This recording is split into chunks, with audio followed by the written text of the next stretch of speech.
адамды өзгертеді. Менің мысалға шетелге қаншама осы Dandelion компаниясынан шығып келіп отырмын. Осының барлығы осы компаниядан. Сондықтан әрекет түбі берекет.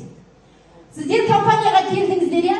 Қазіргі таңда негізі тәулікте 24 сағаттан білесіздер, я? Бірақ қазір 18 сағат.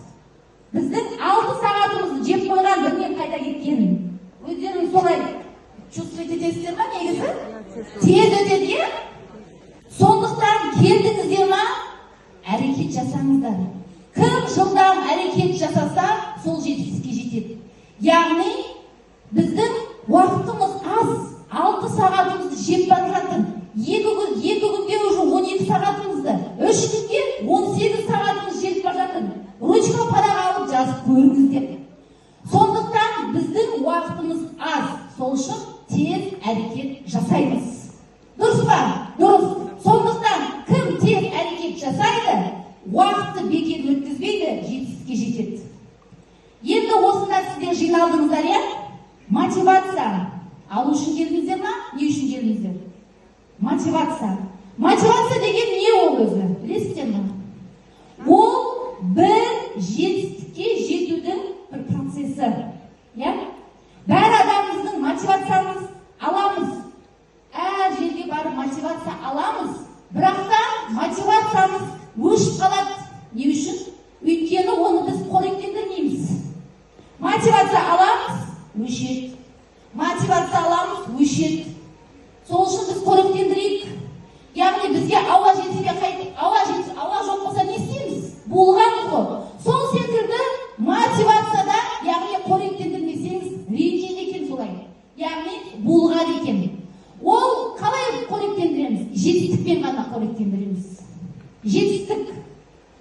Сол сіз қаншама жетістікке жетсеңіз, мотивацияңыз қоректенеді, яғни сіздің жаныңыз не істейді? Рахаттанады. Дұрыс па? Машина алдыңыздар, рахаттанадыңыздар. Саяхатқа шықтыңыз, рахаттаныңыз. Сол үшін біз мотивацияны давайте бәріміз қоректеніп үйренейік. Қоректендірейік. Құры сухой мотивация ала бермейік.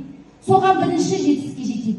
Енді мен сіздерге айтайын, жетістікке жетудің өзінің бір даму, өзінің әрекеттері бар.